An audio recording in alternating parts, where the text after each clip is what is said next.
You probably want to check what it looks like What to looks see if like? we're in the I did. frames. I checked it. Okay. It's not. Are you going to cut out the first few seconds? Maybe.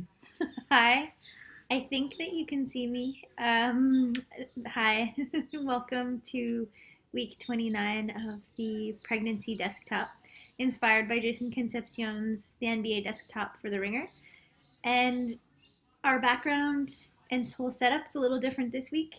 So every week we come to you with the weekly roundup of this week in the twin pregnancy, and my background is as an athlete and now soon to be mother of two.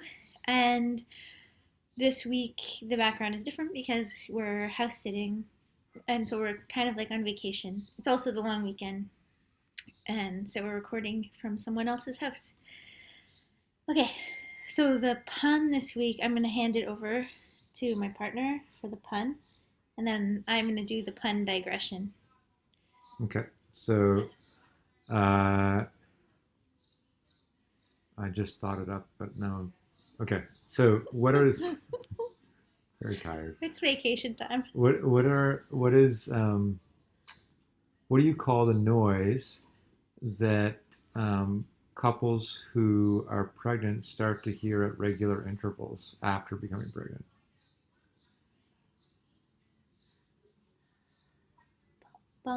Bumps in the night. No, ultrasound. Oh, good one. Nice. And to accompany that, this is totally a digression, but I thought really interesting.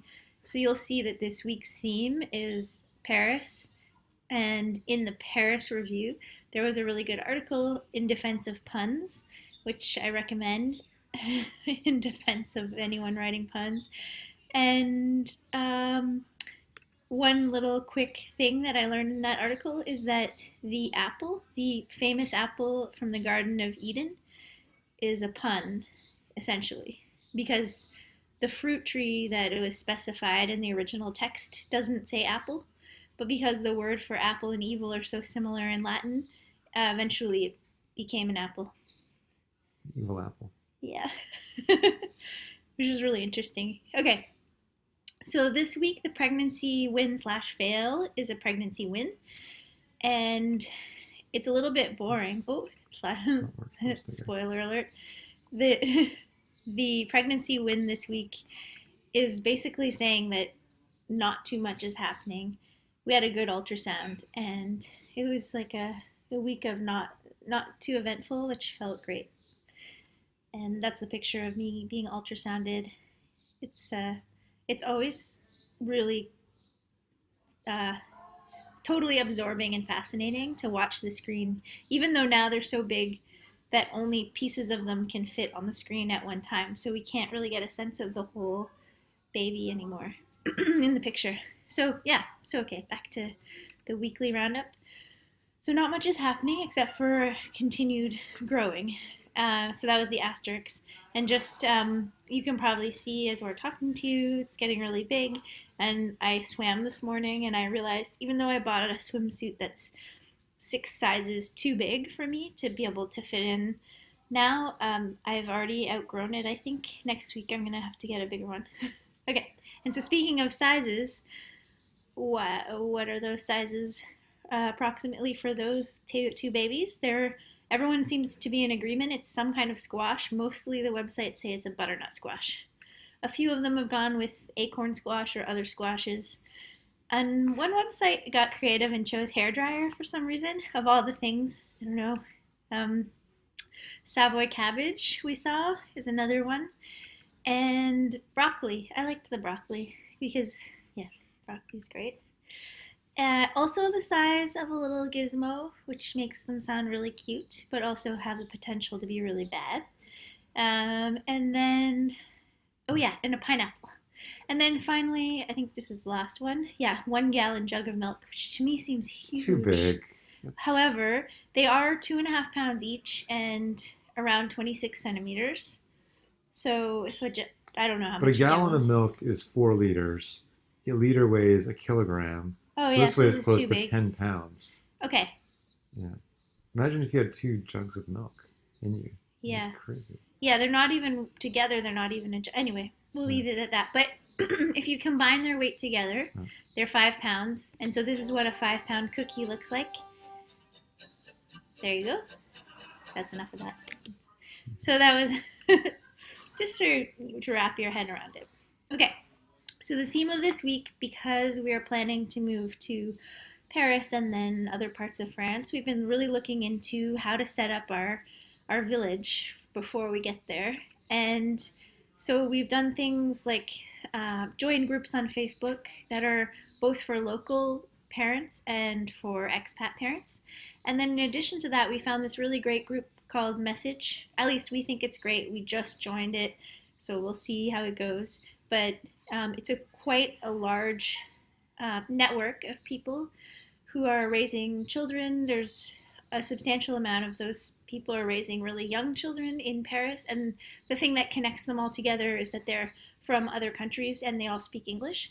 So, excuse me. So we're hoping to get a lot of really good tips and resources from having joined that.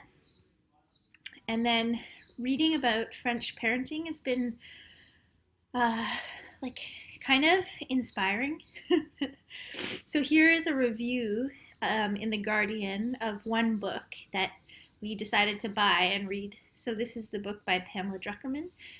And basically, she's comparing a North American to a French style of parenting with all the, like, basically contrasting them. And I think we're sympathetic to some of the strengths of the French parenting style, which is probably more aligned with our attitudes. And but we are also interested in learning a variety of parenting styles. So anytime we come across something that's different than what we take for granted, it's useful, I think.